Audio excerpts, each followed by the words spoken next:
So I used the BIP39, the Bitcoin Improvement Protocol, and exported this list of seed phrase words, and I tried to experiment with them visually. And at one point in a long way of iterations, this cloud here on the screen formed. And that was for me this epiphany moment that this is for me the perfect symbol of what Bitcoin is. It's a something which is constantly changing, right? We're adding blocks every 10 minutes. It is intangible. It is moving, permissionless. It is a symbol which works across cultures. We all are the organs. We are nodes. We are the humans of the Bitcoin network. Are the nodes, and we are all connected. And we are all connected through my PCB boards. So that's the idea. It's just about symbolism. The website does a little rippling animation every time there's a new block. Even if you're not looking right at the screen, even if it's just the corner of your eye sees it, you get this awareness of it. And I have this idea that it's sort of like a pin being dropped in my consciousness when a block is happening. I put a feature in the website that creates a sound, an audio sound every time a block hits. Well, now I don't have to even be looking at the screen or see it in the corner of my eye. I could be across the room or even in the next room, and I hear this sound. And it's the same thing. My brain, even if I'm focused on something else, my senses capture that signal, and my brain puts a pin down. History evolves in spirals. We rise, we fall, and we rise again. Each time with new tools and new ways to imagine the world we want to live in. Today, that tool is Bitcoin. It's a new form of money, and it's a new form of meaning. I'm Yonat Vax, an artist imagining a more conscious and free world through different mediums and stories. And this is the movement of art. In each episode, I sit down with artists, builders, and dreamers. Together, we uncover how ideas of sovereignty, decentralization, and hope spread through creativity. New episodes will be released on the 8th and 21st of each month because symbols matter and they build civilizations. This podcast is part of the Bitcoin Art broadcast and is produced in collaboration with Bitcoin Art magazine, featuring curated full-page artwork from the world's leading Bitcoin artists. If you haven't already, order yourself a copy from bitcoinartmagazine.com. And please consider subscribing to the Bitcoin Art broadcast on YouTube, Fountain, Spotify, or on your favorite channel to help us spread the word and share it with someone who's curious about the future of art and freedom. You can find more information and listen to past episodes at bitcoinartbroadcast.com. And you can follow me on X and Nostr. The links are on my website at yonatvax.com. That's YONATVAKS.com, where you can see my art and sign up to my newsletter that goes out once a month with behind-the-scenes stories and special subscriber perks. Together, we are on a mission to spread Bitcoin culture and its values through art, ideas, and meaningful conversations. Join us in orange pilling the world through beauty, stories, and soul. Welcome everyone to episode 6 of the Movement of Art. Today we talk about how the intangible aspect of Bitcoin can become tangible through art. Bitcoin has no visual form, no weight, no smell. You can't hold it or hang it on a wall. And yet the 3 artists sitting with me today have each found a way to help us see Bitcoin. Modeotec is an electrical engineer turned artist who uses circuit boards as his main artistic medium. The PCB is his canvas, and his argument is that it's the base on which Bitcoin is able to exist. Martin Lukas Ostachowski explores clouds as a symbol, a subject, and medium to educate about the transformative potential of blockchain technology through both physical and digital art. For Martin, both represent intangible values, move permissionlessly across borders, and exist as fragile constructs. And TC, the creator of the Timechain Calendar, who built an interface that makes Bitcoin feel like a living calendar, a keeper of time and history. We talk about what Bitcoin looks like.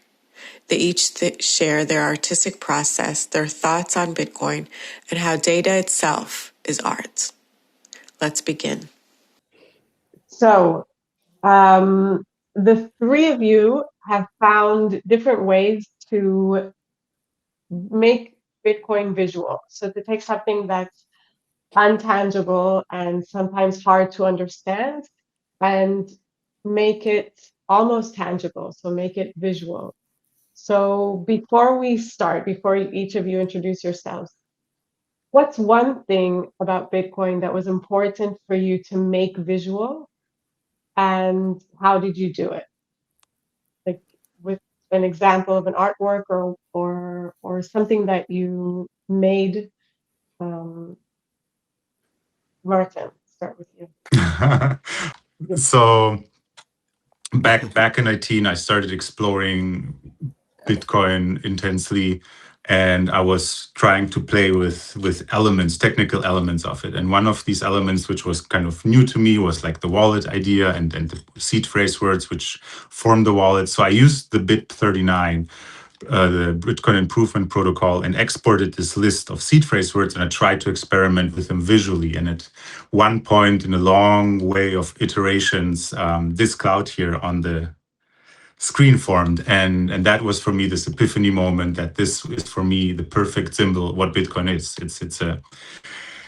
It's a something which is constantly changing, right? We're adding blocks every 10 minutes. It is intangible. It is moving permissionless. It is a symbol which works across cultures. It works in this regard across cultures, which is super interesting as a symbol, but it's also like a fragile system, right? It's people. Bitcoin is the social consensus, right? People believe in it. We attribute value to it because a group of us attributes value to it. And as such, we maintain it. And if people were to stop belief into it or believe in Bitcoin as a system and would disconnect their nodes, it could just evaporate or dissipate like a cloud again.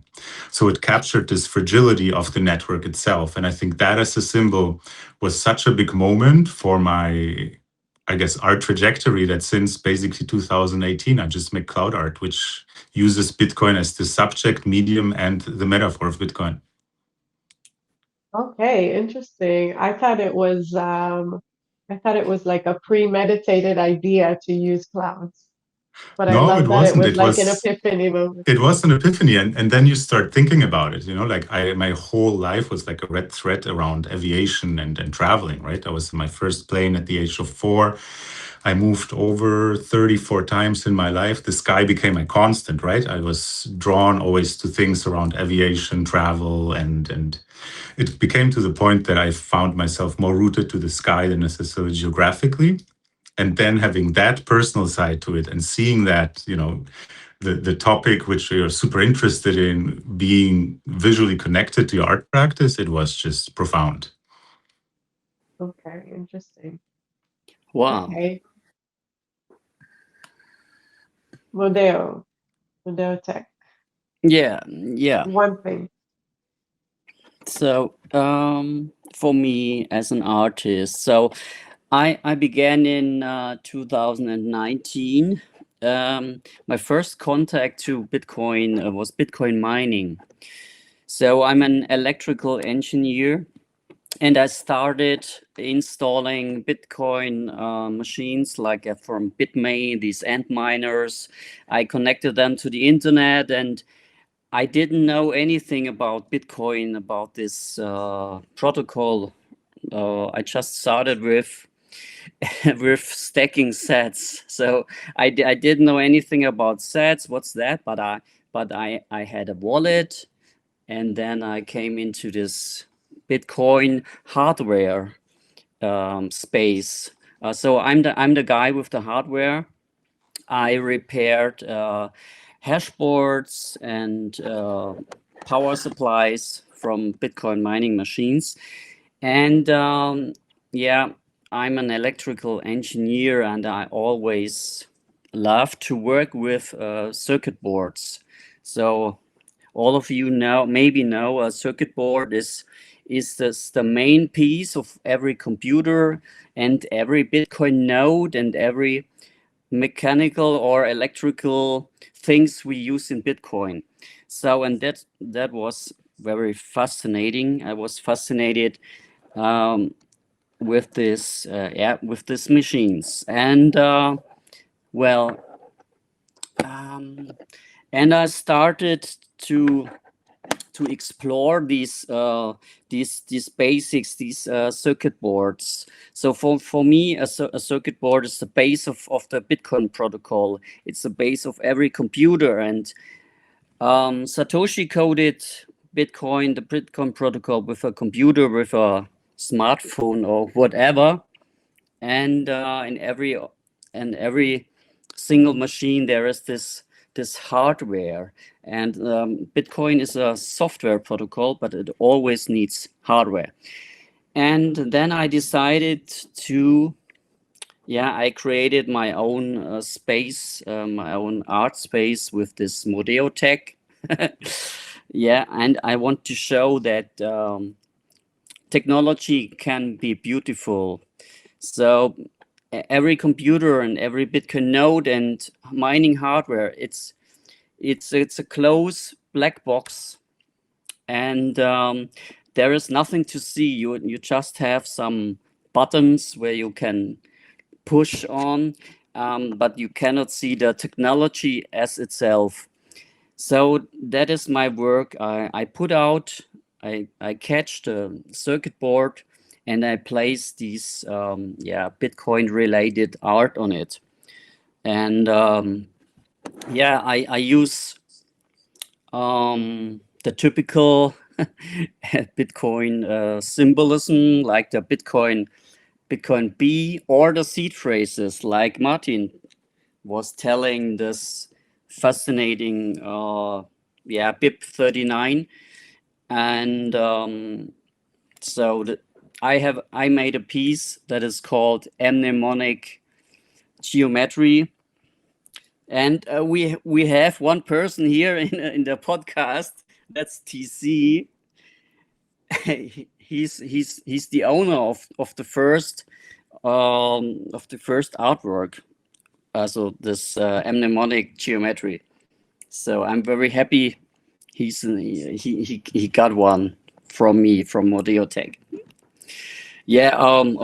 Okay. I go back to my motivation. I would say I want to show to the people that technology can be beautiful. It's machines can be beautiful. I think that's my motivation doing Bitcoin art. Yeah. Very interesting. Okay, and to see what's one thing you wanted to. I was going to give an example, something I use to visualize from Bitcoin that is pretty interesting. When I first made Timechain Calendar, it just had the two rings, the orange for the halving cycle and the red for the difficulty cycle. And I have it in front of me right now. Yeah, I do too. We hit a couple blocks during the last 10 minutes. I first added the third circle, which is the supply on the outside, visualized as the percentage of the total supply. And what is a really cool visualization that I really am proud of, if you move the slider that's below the interface and you start rolling the blocks back, you can see the halving cycles roll back. And at the same time, you see the percentage of the supply issuance roll back. And the visualization of those two things showing that progress at the same time is really a sort of profound bit of Bitcoin protocol understanding that's very hard to wrap your head around just simply by thinking about it. But when you see it and you see the relationship of the halving cycles, the orange circle, and the epochs that are marked out on the supply issuance, it's really quite profound. And you can see things like half the supply issued in that very first epoch, and then 25% more the next epoch. And some of the sort of math around the halving is really beautiful to look at when it's visualized. And then I think that also solidifies the concept of the halving in a better way. Ultimately, a very important piece of the protocol for people to understand, that is, after all, the mechanism that enforces the mimetic 21 million fixed supply of Bitcoin. So for me, these things are very meaningful, because being able to make a visualization of something like that allows someone to understand that idea. You know, the ideas in Bitcoin are not complicated. They're just new. They're new ideas. So I think that's a good example of something that I did through this project that really allows somebody who's new to Bitcoin to immediately start understanding some of those important ideas that are baked into the protocol. So interesting. I think I've never, like, I've looked at it and kind of looked back in blocks, but I think I never did the, like, that's so cool. Sorry. Yeah, it's the power, Yeah. right, of It's so visuals to fun to just play with the explain. Timechain Calendar. Yeah. Like, I never noticed that. Like, You know, it's amazing too. I you really noticed liked it when you hearing. move it back. I liked hearing Martin describe his discovery of the clouds, because I think that's an amazing thing when you're making art, or in my case, making a web interface like this. I might have an idea to do something, but until you actually see it working, until you see the result of the data, you don't really know exactly what that experience is going to result in. And sometimes it's very profound. Sometimes it's way better than you even imagined. And so there's a beautiful thing to me, syncing up those two different levels of progress and seeing them move in unison. It brings together an aspect of the idea that I wouldn't have done on my own in my brain. Yeah. It's also so beautifully powerful, right? How visuals can convey like fairly complex concepts, and just by using a slider, it's like, oh wow, this translates time in a different ratio, and it makes it very easily understandable. I think this is quite well done. Congrats. Cheers. Yeah, TC, I love your work. And when I finish an artwork, so Modeotec artwork, I always look at your web interface, what block is now. So that's the final block, the ending block. But your work is moving on. So my work is finished, but your work is like TikTok next block. So it's of course you are implementing new things or a new interface or whatever, and it's an artwork that is moving block It's by also, block. So that's fascinating. yeah, it's also an artwork that it's like Modeotec just said, like, it's an artwork that time keeps adding to it.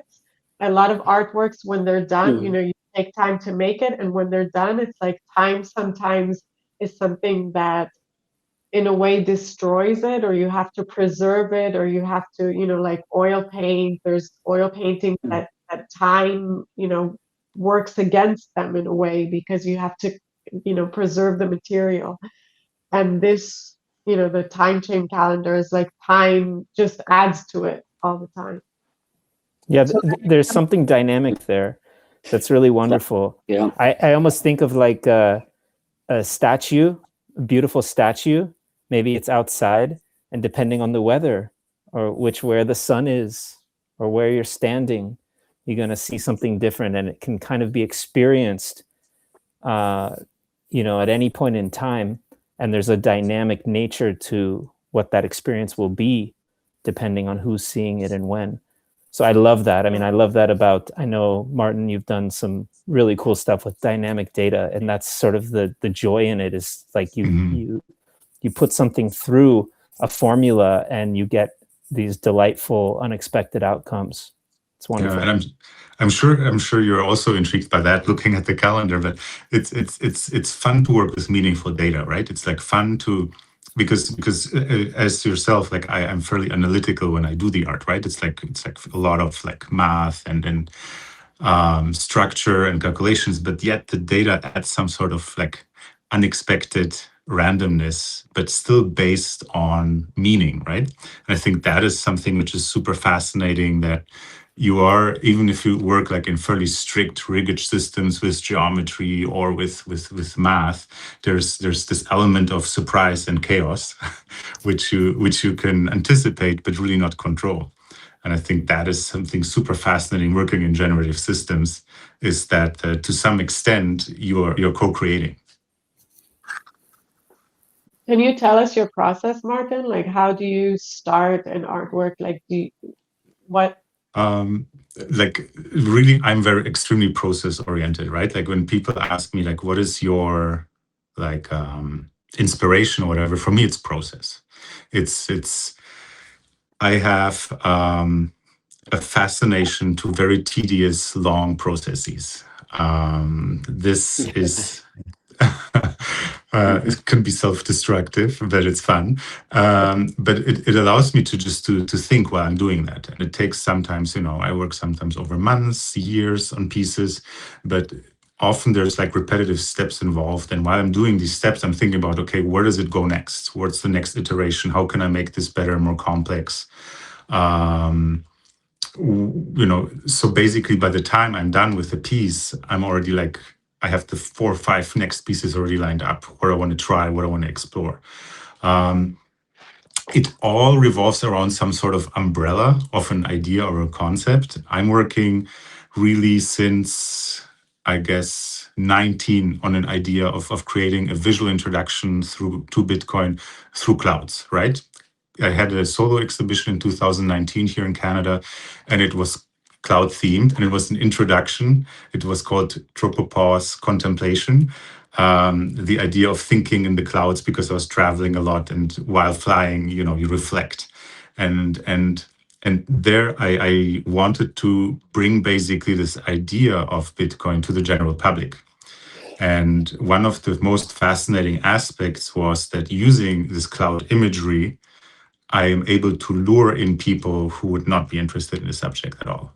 So in this exhibition, I was suddenly giving tours to like groups of senior citizens, and then had like really interesting discussions with them about like decentralization, about the idea of money, who would never have come to the exhibition if it would have been called like Bitcoin, or you know what I mean, or technology or whatever. But like it used like something which is extremely familiar in the history of time, like clouds are like in paintings and like whatever since centuries, right? And it acts like as an onion. And I think that is something that super fascinated me, that you can really peel it like an onion and go into depth. What does it mean? What does it represent? And that allows, I think, for discussions which otherwise would never happen. And I think what kind of projects this trajectory is to finish this book of really introducing somebody who is not familiar with Bitcoin through cloud art, really to the subject. So I learned in this exhibition a lot, like where are the gaps, where do people struggle with understanding, to kind of complement that. And over the years, I just tried to add in these gaps, basically pieces. I've made pieces about encryption, about hashing, about all sorts of elements which are kind of like not necessarily appealing to the general public, because they sound overly complicated. So I was thinking, how can I translate that into something which is visually interesting, and then also unpacks in layers in really what is happening effectively on the technology side. So is that the idea, to explain what Bitcoin is, or to explain the idea of decentralization? Yeah, I think I think for me, I like my art as an onion, but also to be some sort of educational, right? I think it is super cool to create art of, and cater, let's say, to Bitcoiners. But I find for me, Bitcoin is definitely, it's one of the big three drivers of, I guess, societal change, right? We have AI, which is changing things, but Bitcoin and the technology of blockchain, I think, is changing our society tremendously, and a lot of people need to know about it to be not left out.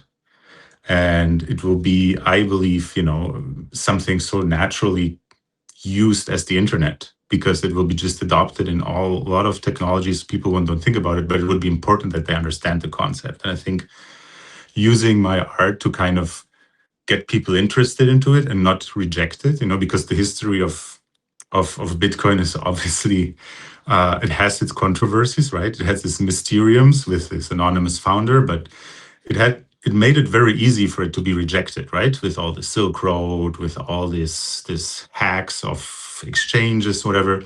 It made it very easy for people to reject it of something which is really transformative.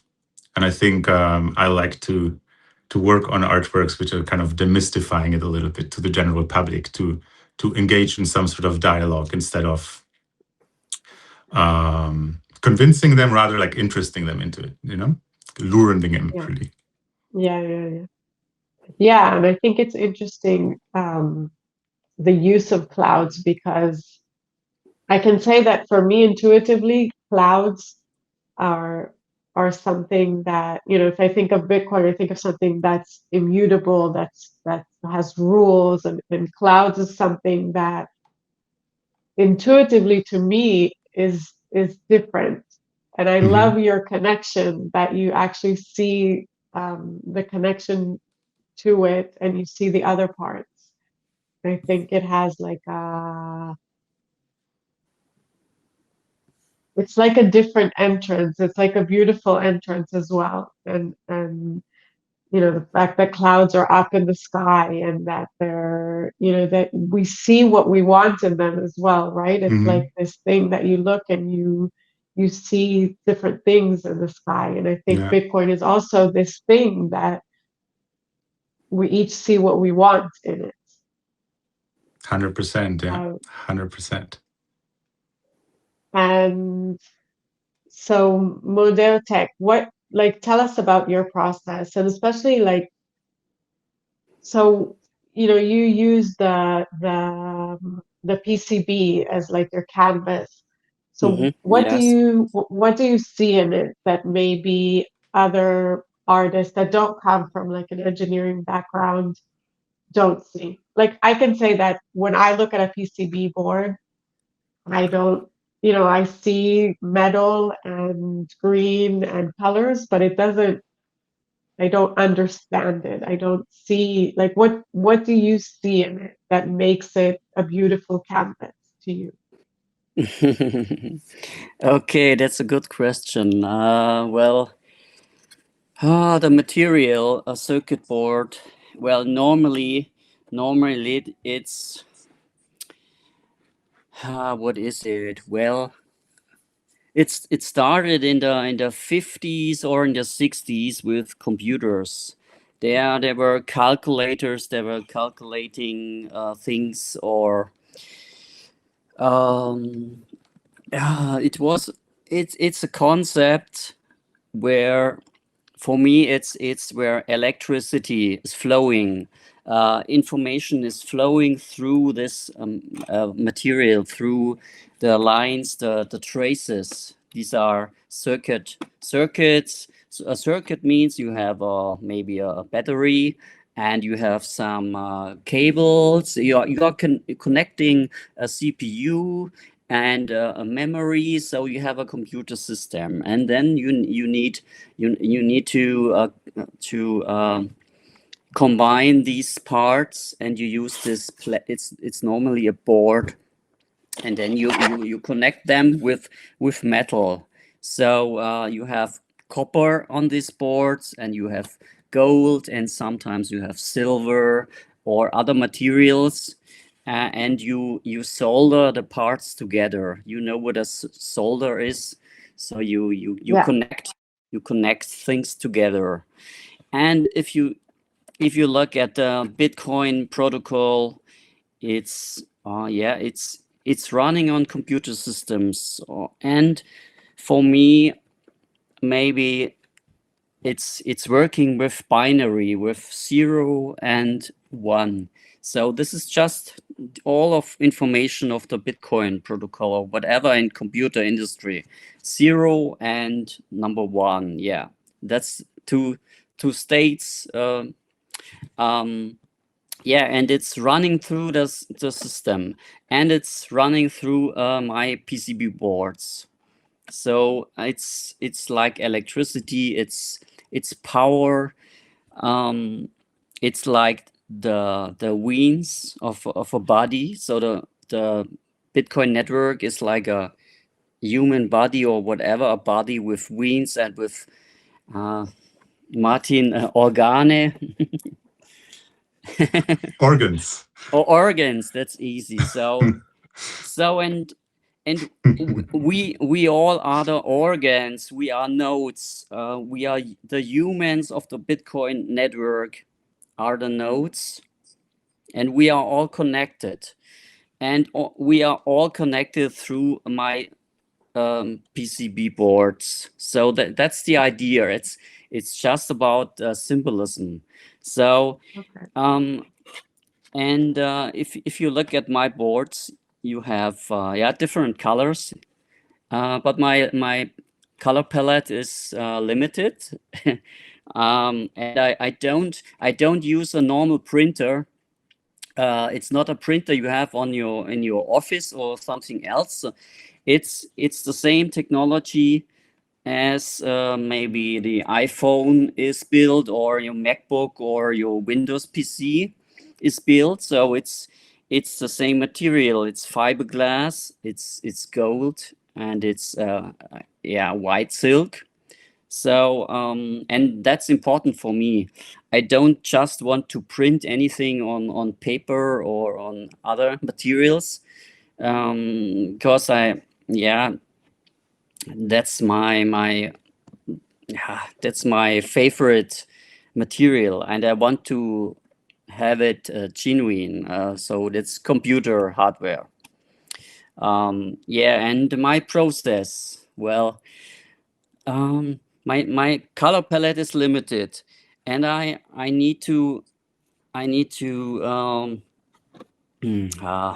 I'm sorry. my words are running out. So I'm always looking at a design. So first I do the design on my computer with Illustrator or with Photoshop, and and in my mind there's an idea, maybe this mnemonic geometry piece.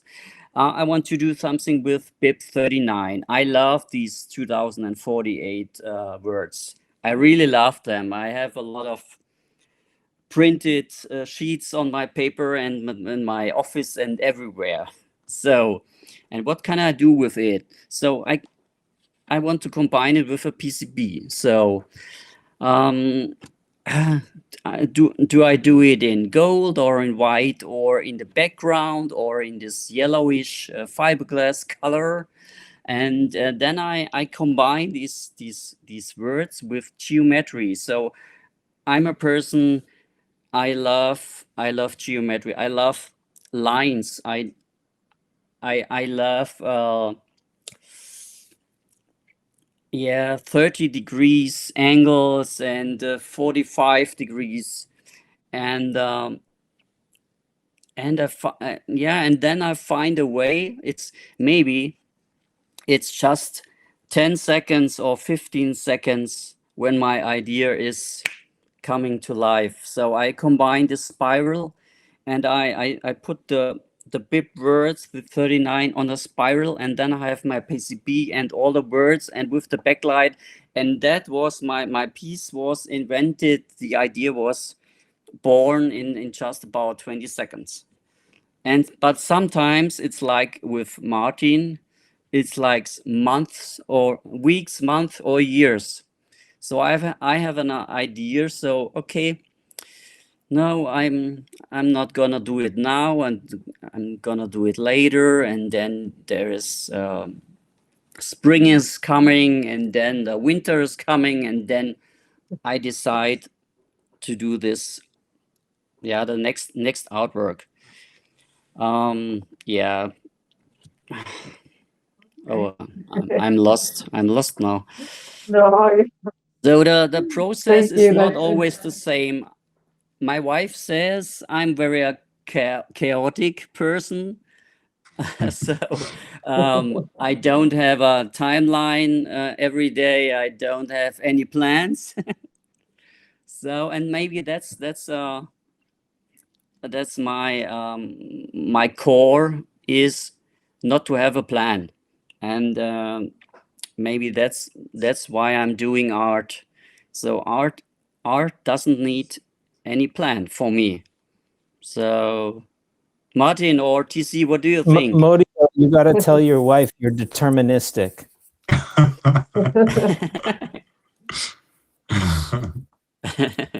Yeah, I agree that art doesn't need a plan and it doesn't need and you can also work on something, work on different artworks at the same time, I think.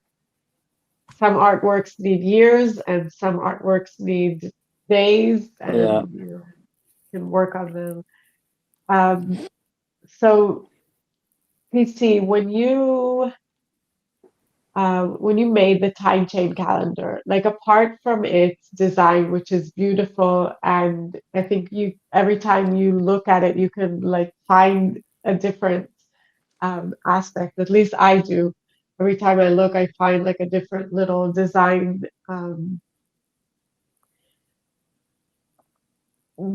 So there's other websites and apps and you put them on the site and the info, the ones that gave you inspiration, that show block height and the mempool, and what's different about the time chain calendar? What was your vision for it? Yeah, that's a different great than the question. others? I've had to meditate on that question so much in the last couple of years because I feel like I got the start of the project very intuitively and very organically. And I still have this piece of paper where I first drew the block height with a pencil and then these circles around it. And that's the beginning of the design process, was literally a sketch on paper. But I think a lot now about how to think of what it really is, because as the person who has to carry it forward, I have to understand my project with enough clarity to know when there's all these possibilities, all these ideas that come. I have to know just as much what I'm not going to do as what I am going to do. And the identity of the project lies in there. And I think it's a similar process to many other kinds of art. You have to kind of be true to what your own vision is. What makes Timechain Calendar different from all these other wonderful websites and resources and apps is what I'm trying to do is build a tool for what I call Bitcoin awareness. I have one of these block clocks, the hardware. It's made by CoinKite. It's a very well-known piece of hardware. Yeah. It shows the block height, some other information. And I really love that. And that's such an inspiration for me because just when I owned it, this is before I even made Timechain Calendar, I just got so much pleasure out of staying aware of where Bitcoin is. It's this hidden thing for most people. Any given day, any given moment, you don't see Bitcoin. It's just happening.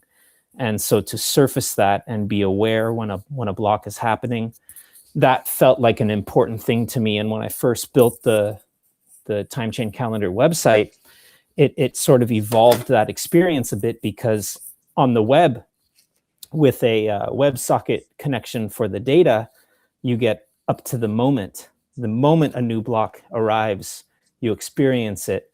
The hardware, I think it only updates once every 5 minutes or something. Sometimes you would miss a new block. But that real-time feedback really grabbed me. It really made me feel something very important. So my whole project really emanates from that. It's really about, are you aware of Bitcoin? Are you experiencing Bitcoin? Is Bitcoin part of your day on the level that you are staying aware of what's happening on the network? And so it's kind of an idea I'm always playing with, is in what ways could I be connected to this more? And so, the website does a little rippling animation every time there's a new block.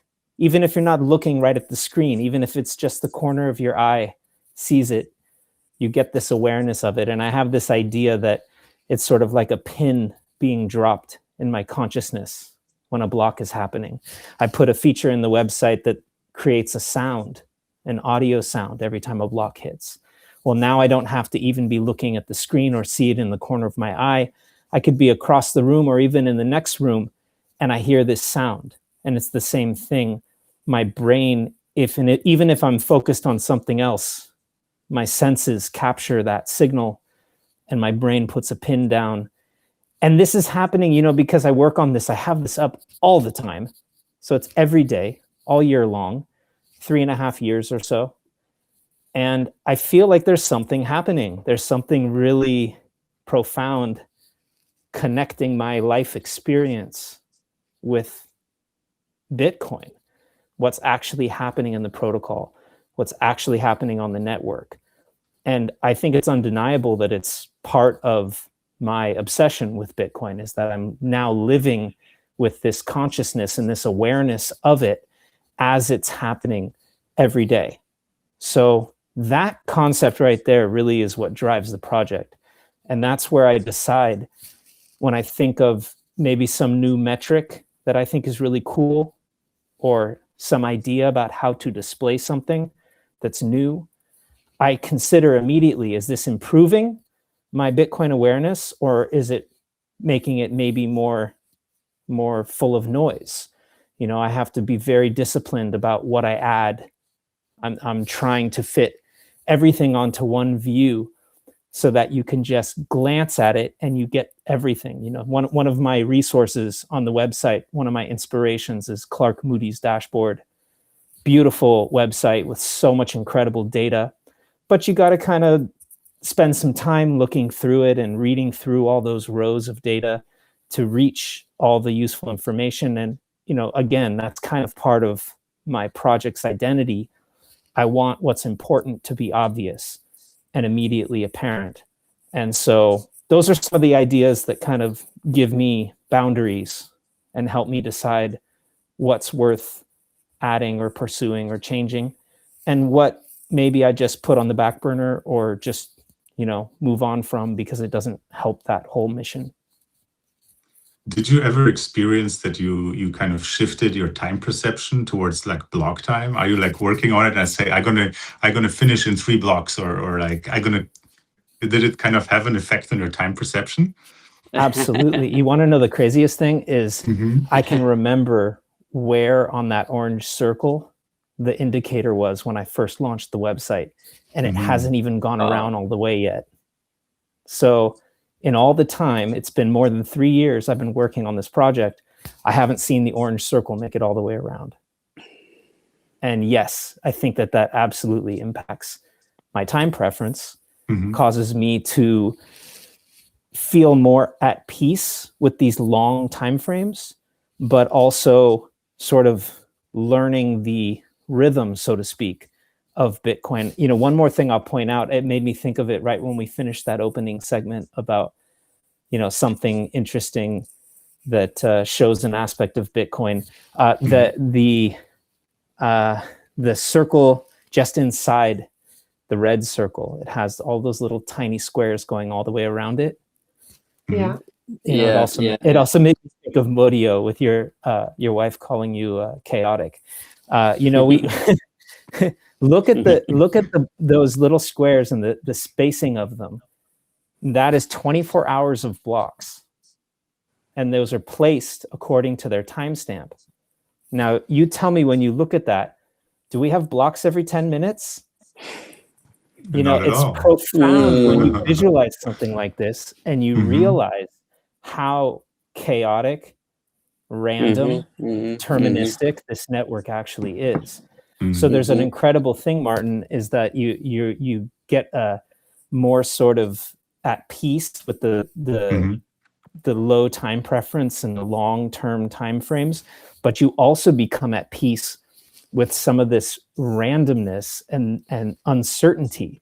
Bitcoin is like this incredible balance of uncertain chaos and totally reliable, predictable, indestructible functionality that just happens programmatically. So it's really incredible. I'm constantly humbled by what I see through my interface, but that's what also drives me to keep it going. Yeah, TC. That. Oh, sorry. Go ahead. TC. So at the moment, I'm looking at my phone, and I have my Timechain calendar on, and so we all can see these circles and these numbers and unconfirmed transactions. But what is behind? What is so you have to connect to the blockchain, to Bitcoin blockchain, and is there an aspect you love about how is your interface connected to the blockchain? Maybe you know what I mean. So there's a lot of programming behind this. I don't know what it is, but there must be something. Maybe if you are an artist, you are painting a picture, you have your tools, and maybe your tools are behind this interface. And do you have something else, or do you have something in mind? What is your oh, sorry, I can't explain. So what is your daily work on your Timechain calendar? Maybe that's the question. Your daily work. I thought you were going to ask something different, but I feel like there's, I don't have paint and artist tools in quite the same way. I'm really using the tool is these screens and these browsers, and really they're doing the painting for me. And I'm just giving it the guidelines and the sort of formulas, and then the data is the dynamic part that flows through these formulas and this display paradigm. And that is a really fascinating part, because when I built the website over 3 years ago, I had to first figure out where am I going to get this data from. And I used Mempool Space. They have a free WebSocket API. Thank you, Mempool Space guys. I'm eternally grateful. And I use that API on my website. So it's actually, in the beginning, these guys are taking a huge amount of work off of my plate, because they worry about creating this data service that's going to real-time relay what's happening on Bitcoin that I could consume there. When I built my mobile app, which I just launched in September, you can get it on Android and iOS, I actually started with building my own backend. So at this point now, I have Timechain Calendar has its own data backend and its own WebSocket service for that data. And the mobile app, at least, runs completely off of that. The website's going to be updated over these next couple months, and is going to be able to run off of the Timechain Calendar API as well. So what's happening is my work is growing in its scope, and I'm getting more involved in more parts of this whole stack, so that I'm working on these formulas and this display paradigms, but now I'm also working on supplying the dynamic data and how that data gets relayed. And it's just amazing, because it's just more decisions to make, more choices, more artistic kind of implementations, and therein lies sort of what's the next level of this work.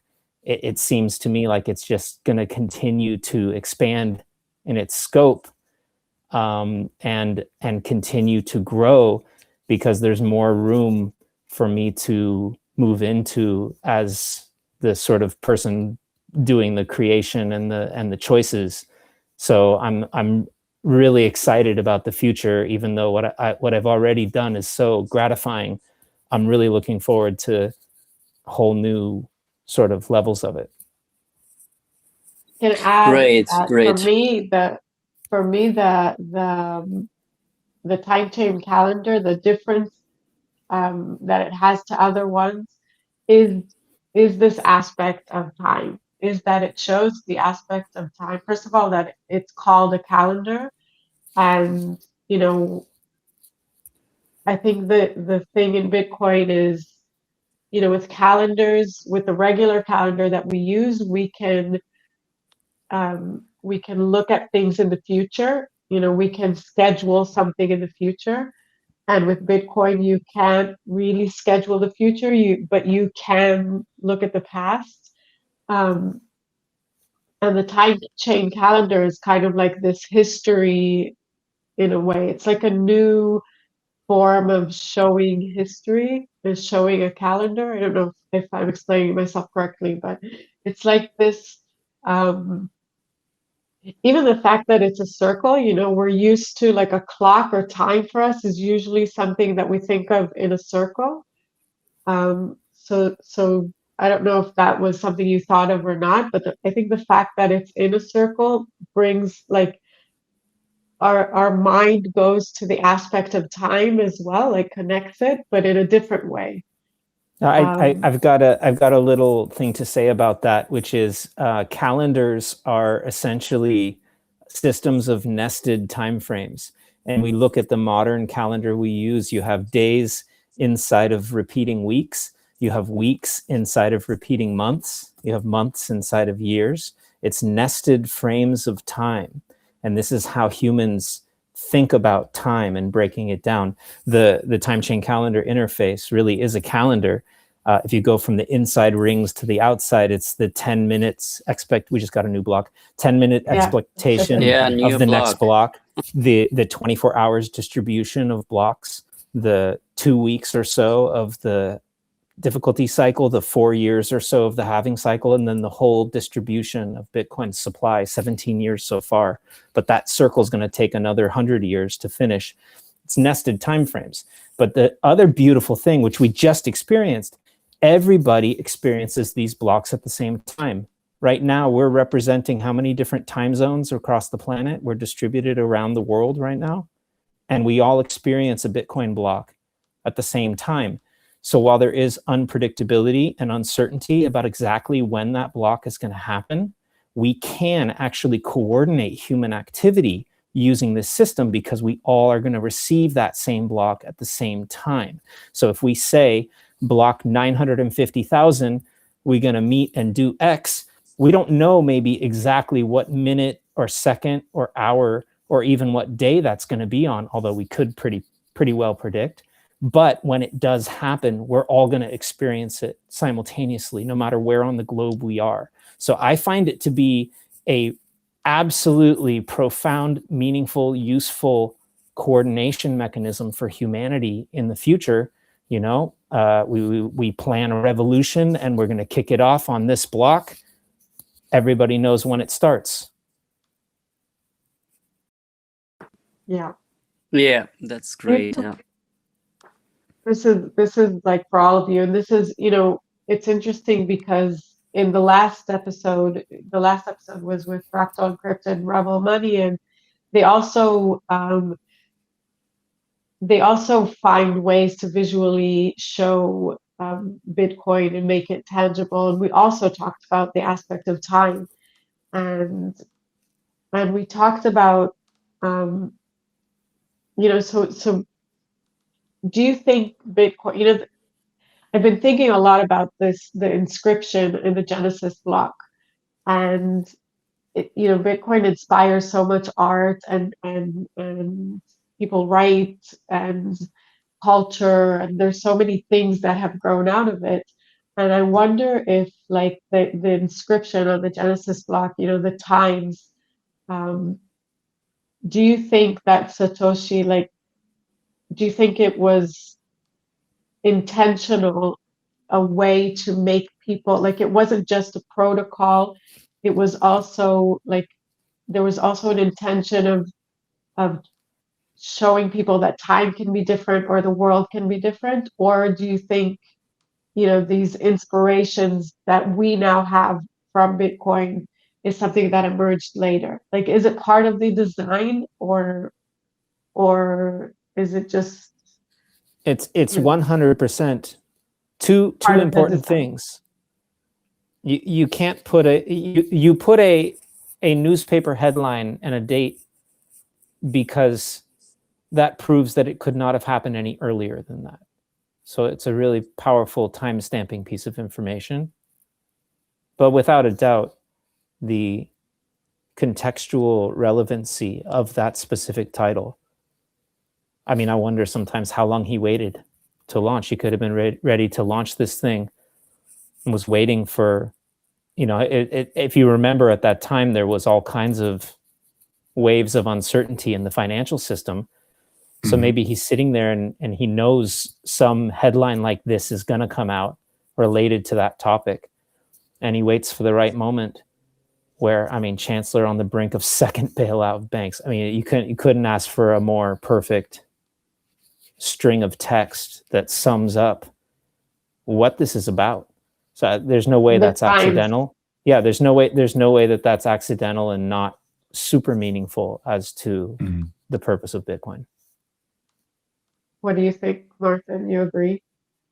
Yeah, I think so. I mean, this whole concept, right, is as TC, I think, very elaborate demonstrated, is based on time, right? So I think the starting point of it is something which is carefully thought after and designed to make it meaningful as well, right? And I think I agree with TC. It is. I could imagine as well that it was like really. It was meant to happen with something which really the system is kind of to counteract or protest or rebel against. And I think that is this conceptual connection which this headline brought to the piece, is like, this is what I'm critiquing, this is what I'm offering of something which, seems to fail or repeatedly is victimizing, let's say, the masses. So here is basically, this is kind of like my opening statement, right? It's and yet it's hidden, right? This is the beauty about it. It's also hidden. It's like not in your face, obvious. You have to go and see it. But if you find it, you it's kind of like an Easter egg for me, a well-placed, crafted piece of information which conceptually links the solution and the problem.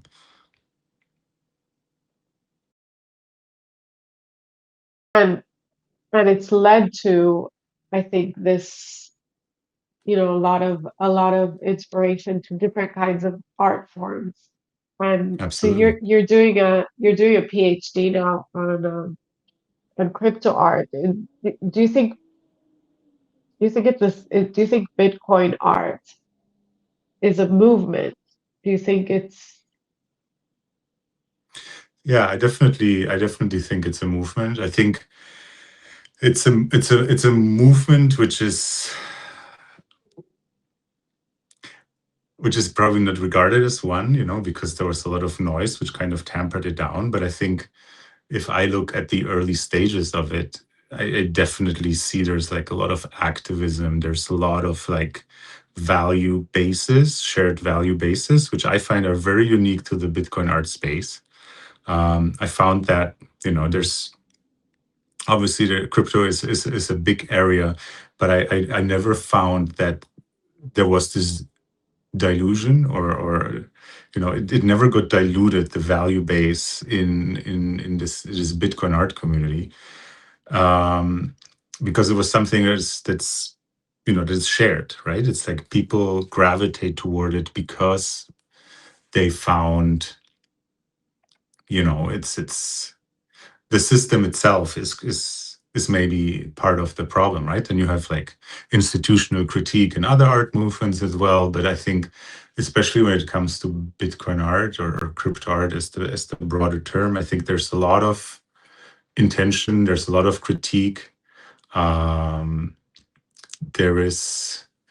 There's something which is not understood by the general public, because I think that at one point, when it became a mass phenomenon, that everybody knows the 69 million sale and whatever, and it definitely shifted towards like, okay, this is more than a few people doing something. This is like a tool or whatever, and it kind of took its own turn and course, which I guess is fine too, but it definitely dilutes now of what a lot of these core elements of it were about. And I think this is something which is super fascinating from an art historical perspective to see, can I trace it down and see parallels, for instance, to the net art movement, which was also a lot against like traditional models of art world, which has a lot of things in parallel, but it's not necessarily nascent or a predecessor to it. It kind of, for me, evolved more in parallel. And I think it's fascinating to just document, right? I think, and this is where I can totally relate to TC. It's like, from an art historic perspective, documentation is super interesting and important, because it sets also some sort of standards, right? I mean, we live in an era and time where you have a lot of influences based on wealth, right? Like, you have venture capital, whatever, and a lot of these, let's say, powers are able to craft or change narratives, right? So I think, for me, looking at it from an academic perspective is, in that regard, fascinating, because you go back to some sort of a reference system, right? You have to find your sources, you have to document why you think this is relevant or not. And I think this is something which is also inherently missing, because it became very easy to make your own story about it, right? Or make it what you want to be. It doesn't mean that it's necessarily wrong, right? Because everybody has, I think, in this idea, which TC mentioned earlier, you can make it what you want it to be, and the way you perceive it to be, which is fine. But I think that we also have to some sort of understand that there's maybe more to it than it just appears. And I think I was very disappointed by how, let's say, the traditional art world was rejecting this idea based on wrong understandings. It was rejected because the blockchain itself, right? The blockchain and Bitcoin itself was seen not necessarily as something which is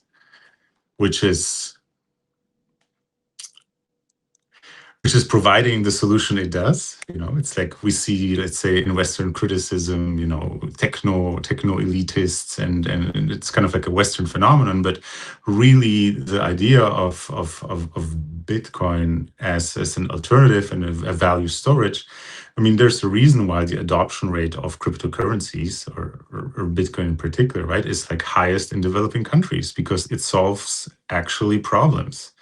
And these are like all elements which are not necessarily widely understood, that people think like, oh, this is like speculation or whatever. And like, no, it's like people do remittance payments with it. People fight hyperinflation. These are the elements which I think, when we look at it, we disregard necessarily the impact of it. And then it comes to the art side, it's even more, right? So I think that's the thing. One of the elements which I found interesting to document is that all this initial rejection has to be maybe put in perspective to what it really is, what it really does. Maybe it's worth it to look a little bit behind this kind of like buzzwords and whatever, and see how does it change society? How does it transform people's life? And why are so many artists fascinating with it, right? Like, why are they creating art? Why do they want people to learn about it and be activists? And I think that is, for me, one of the key motivators, that I've seen just the narrative shift so much in direction which don't seem to be right. And I would like to do my little share in trying to document in a different way. I think it's really interesting that you're able to be in it and also document it in a very because I saw that you do artwork about it as well, about this, Yeah. about the documentation, and it's very neutral. And I Mm-hmm. thought that was really interesting that you're inside it, but also kind of looking at it from the outside in a very neutral way. Yeah, I try. And no, I think it's really hard because when you're Mm-hmm. in something, it's really hard to like go out and look at it neutrally as well. And so, one of the things I've been thinking about a lot is there's there's an article, Brandon Quinton, I think is Brandon Quinton. He wrote an article a few days ago about he did kind of like this survey of Bitcoin people and their personality. Like there's a personality test, the Myers-Briggs. Don't know if you know. It's like the 16 personalities. Anyway, he did kind of like a survey about Bitcoiners and and it showed that a lot of them are the same in the way they look at the world, and that it's very different from the general population, which isn't a big surprise, I think. But he said that there's a big part of the general population that isn't represented in Bitcoin that understands things like like from a sensory and visual way. And it's made me think a lot about, until now, maybe there's kind of like a cap in how many people got interested in Bitcoin. And, the price obviously is something that gets people in. But is this a time, do you think, where art, where culture is the way maybe people can understand it in a different way? This is like a question to all of you. If nobody wants to jump in, for me it is. For Martin, me, it definitely Martin. I mean, this is what all this art is about for me, right? I mean, historically, art has been documenting changes, right? We have coronations, we have big paintings which depicted big pivotal moments in time. And I think there's a reason why a lot of Bitcoin artists gravitate towards this as a subject matter, because I think it is some sort of transformational, right? I think the general public does not necessarily fully understand what is happening around it. I mean, I've been doing a lot of research around central bank issued digital currencies, and the trajectory of Europe is kind of like scary and mind-boggling, and like hardly anybody talks about it because they're just distracted with a lot of other things. And I think the pathway into Bitcoin is very multi-layered, right? You have to think about philosophical aspects, you have aspects of economy, of necessarily paradigms which you have been taught in university or whatsoever, and now you're challenged, right? It expands your horizon, and you start reflecting, and you discover that, okay, this is maybe all what I've learned or heard. There might be alternatives to this idea, right? And I think art is super powerful to just build bridges, right? I mean, people have a different access to art than they have to, let's say, complex conversations or difficult topics. And I think if art can do that, that's just beautiful.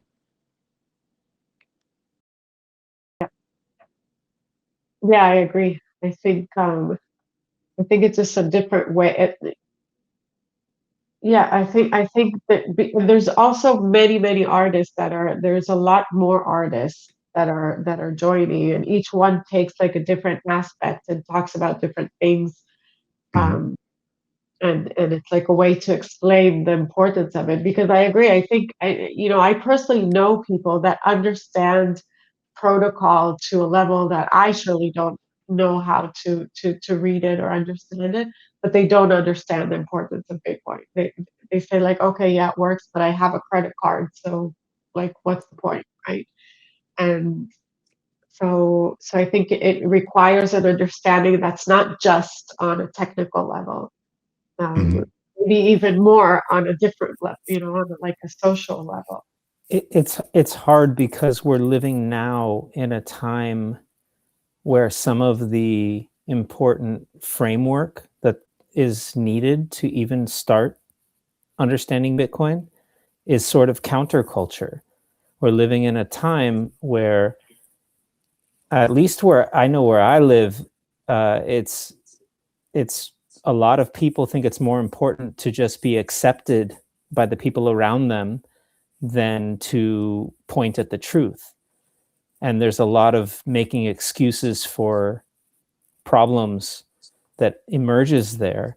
But that's a societal, cultural thing. That's sort of the landscape that people are living in.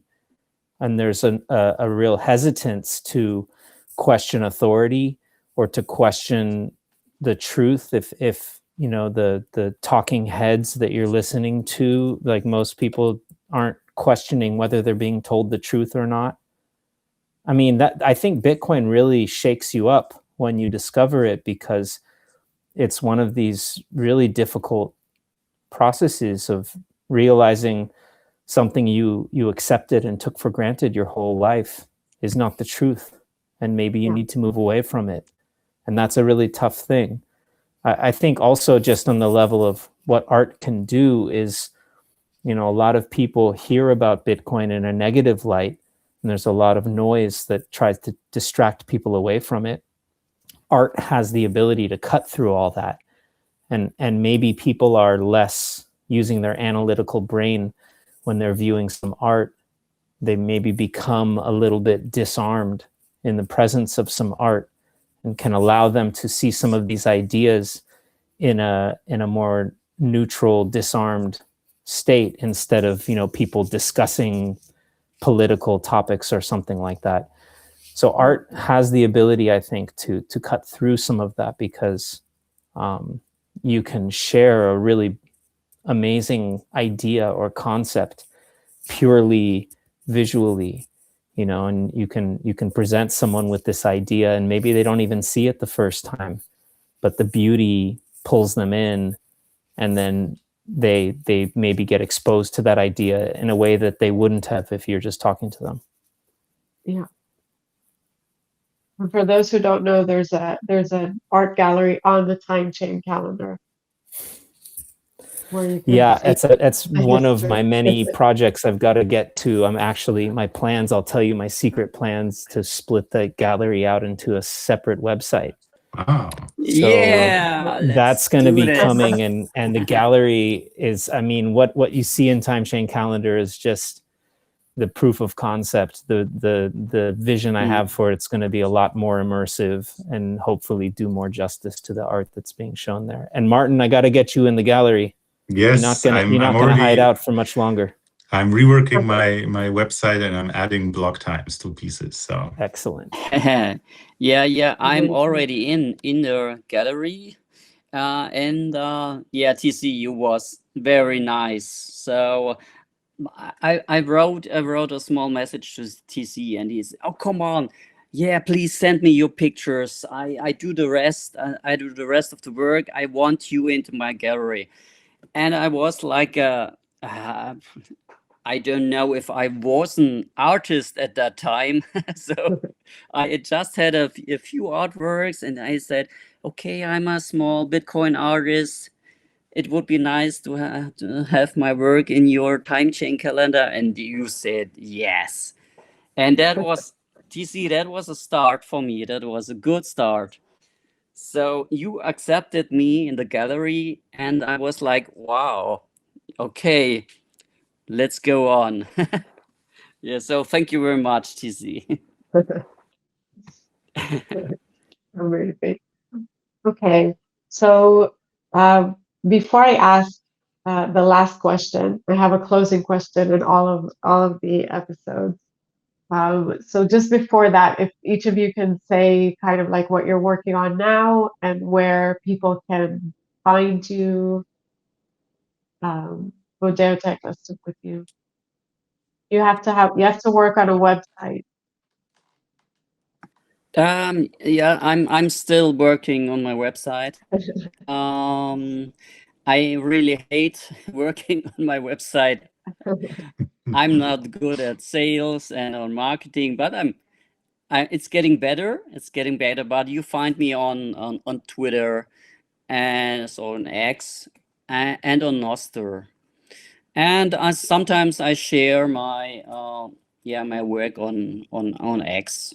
Most of the time on X, I'm posting some work in progress pictures, and my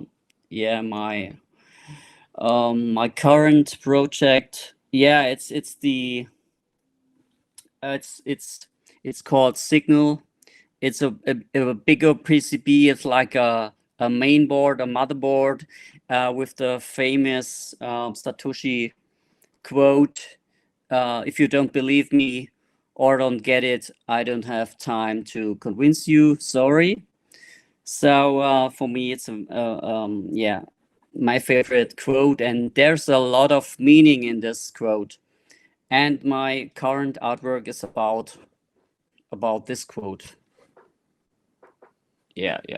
Which I think also talks about time. Like since when you start thinking about the time and how it changes your concept of time, that quote gets a different meaning as well, for me at least. Yeah, and it is about he was talking about technology. So someone had a problem with his protocol, and he had some he didn't understand. And this quote is about don't just start the protocol, or just start a new technology, and time will show us if it will work. Sorry for my words. So if there are many people participating in this new technology, it is proved. So that's the goal. Connect many people to this, and the result is we have a big network now. And at this time, when Satoshi did this quote, many people didn't understand Bitcoin. So yeah, that's my favorite quote. And I don't think that can be repeated enough. You have so many people who get their understanding of Bitcoin from someone else, and they just hear what other people are saying. And that's the whole normie world out there. You know, I mean, in Bitcoin, we say, don't trust, verify, which is a beautiful meme that basically means get off your ass and do it yourself. Put your hands on, get your hands dirty, right? Get your hands dirty. That's a good expression. That's what that means. And this is the most amazing thing about Bitcoin. For every incredible property that it has, you can verify all of this yourself. You can download the software. You can create a wallet. You can create transactions. You can run your node. You can mine. Everyone can do any of these things. And that's how you actually learn this thing. You put your hands on, you get your hands dirty, and you find out for yourself and verify. I love it. What are you working on now? What am I not working on? So I launched my mobile app in September. It's been out for about 6-7 months. It's been very well received. I'm very happy with the launch, but I have a long roadmap of new features that I'm going to be adding. I also have my website, and an interesting thing happened is that when I built the mobile app, I started from scratch once again, even though the design was already determined by what I did on the website.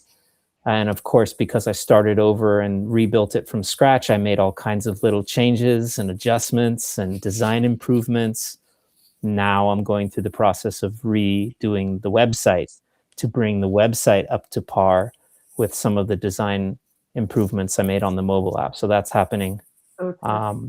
There's a lot more to come. I don't want to say too much, but this project is gaining steam, and I got a lot more exciting things coming. So you can find me on Twitter. The Timechain Calendar project is at Timechain Cal, CAL.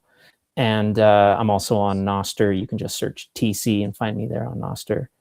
But yeah, I mean, really, the point is Bitcoin awareness. Just maybe look at a Timechain Calendar or look at whatever your favorite tool is and just pay attention to Bitcoin. I want people to find Bitcoin more than find me.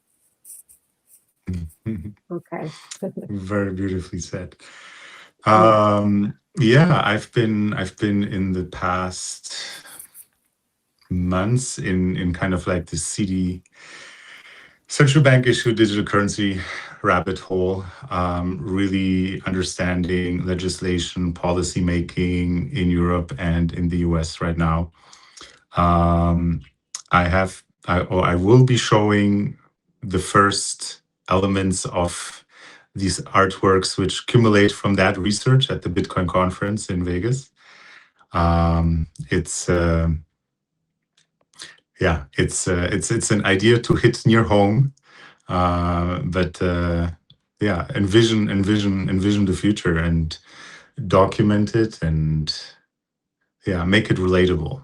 I guess that's one of the main objectives, is like make it relatable of what is happening in a way that translates the way CBDCs do, convert threats into features, trying to kind of play with this idea, that what is being sold and how it is perceived.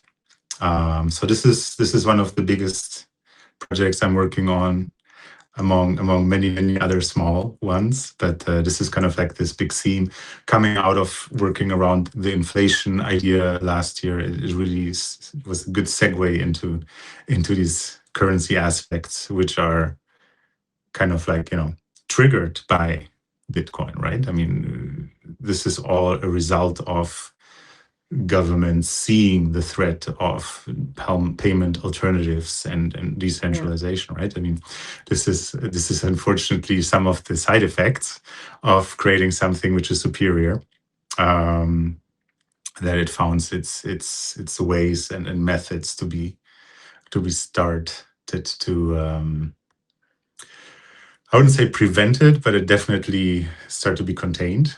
And a lot of that policy making is quite surprising how progressed and just in December the EU just committed 1.3 billion euros to the implementation of the digital euro until 2029. We reached a point of no return, and nobody's talking about it. I think this is something which I find very fascinating, and I think very important to kind of work and critique around. So yeah, this is what I'm working on, and you can find me on my website, mlo.art.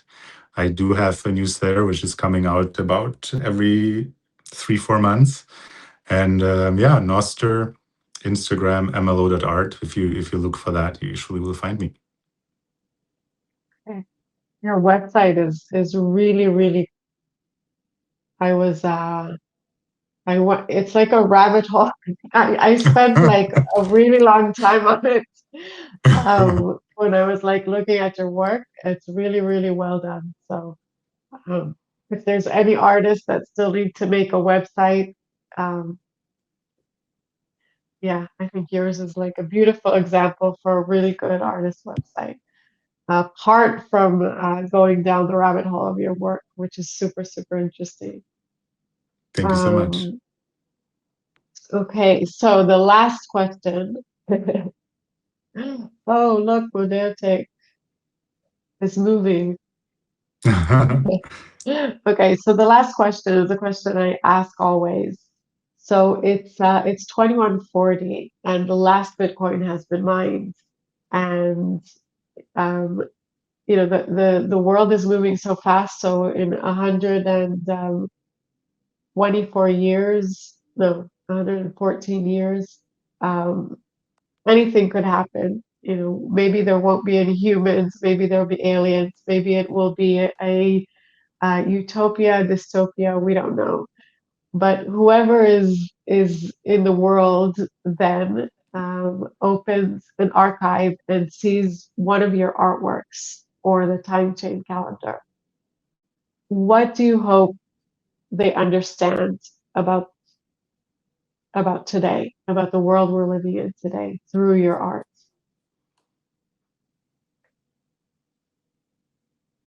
Who's going? Anyone who Ooh. has the answer ready. Huh. Hmm. Well, if nobody wants to go, I No. think it would be Go ahead. it would be interesting to be seen as, it was as we approach like these big paintings of coronations and wars and whatever, that people see this was a shift in time.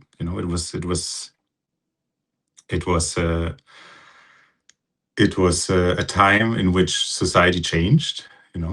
There's this whole financial system which is taking pivotal steps, and there was a group of people which saw it coming, which tried to document it, which tried to explain it, which tried to connect to people, and created artwork around it, which wanted to build bridges to connect this complicated technology to the general public and be able to try to convey what this is all about, and try to make people realize what is happening and become conscientious of their role in this system and in society and within this time shift. And that would be, I guess, a nice way to be for this artwork to be seen, right? That this was an attempt to warn, to educate, to connect, and to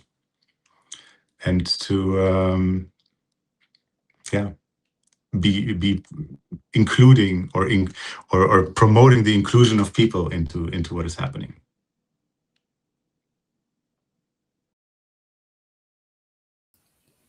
Modio?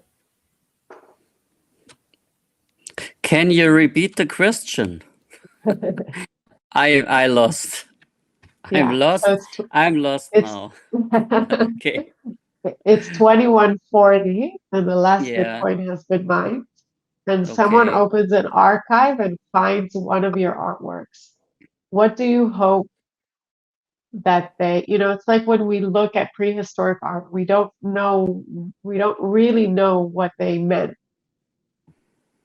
We Okay. can imagine. So if there's no Well, writing, what do okay. you hope they understand about today? Well, I have one artwork in mind, this mnemonic geometry with these seed phrases. So hopefully every 3 years old girl or boy understands these words. So maybe they learn at school in the first class. What is your favorite seed phrase word? Something like this. So that the technology is already implemented into life. And if they look at my 2024 piece, they think about, okay, at this time they had this idea, but it was a small niche.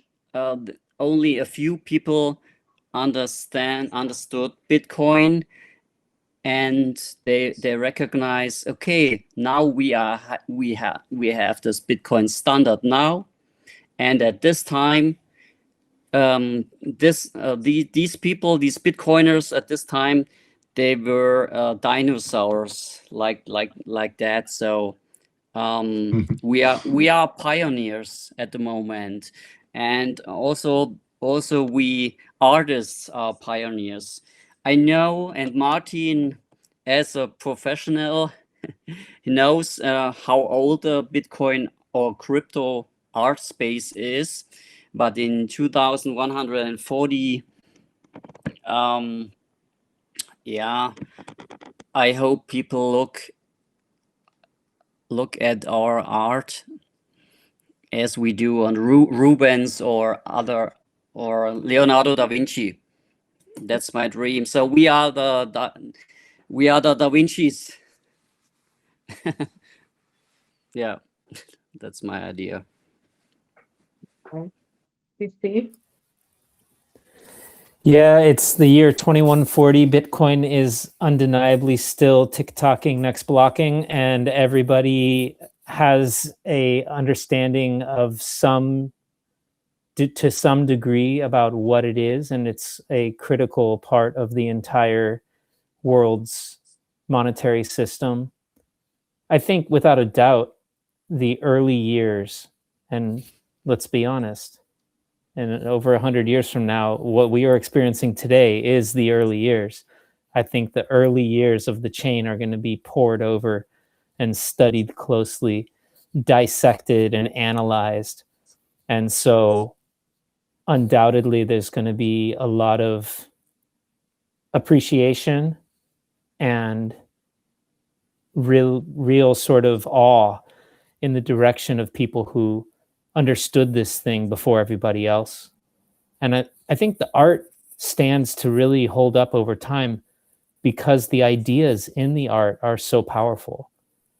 You know, the ideas of Bitcoin are so powerful. And so I really think that the art from this era is going to be really greatly revered and greatly appreciated because it does what it does. It conveys these ideas in such a powerful way and allows people to be disarmed and hopefully more receptive to that. I think that's going to play such an important role.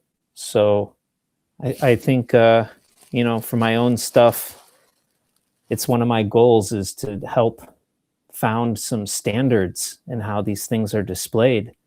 It's part of my work. I'm not just trying to make it look beautiful or look cool. I'm trying to figure out how do you visualize these concepts that are going to be very, very important. So yeah, I'm hoping year 2140, there's something that looks kind of like a time chain calendar that's, you know, on every wall and, you know, on everyone's device, and they nobody misses, nobody's unaware of Bitcoin at that point.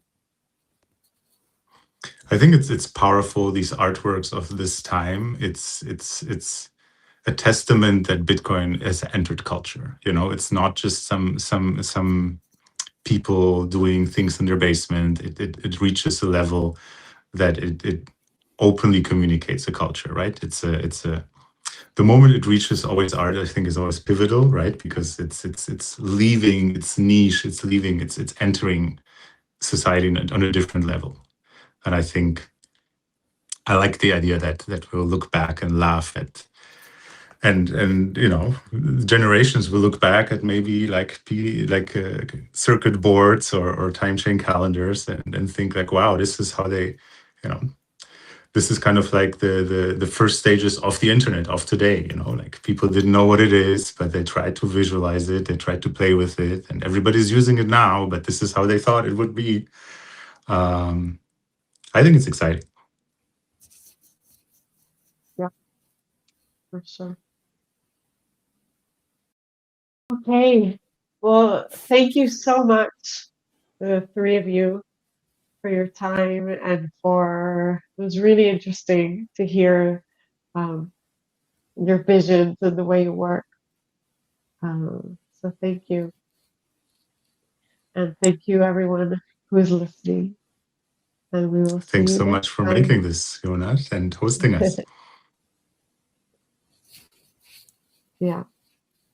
Okay. Bye-bye. We'll see you next time. Cheers.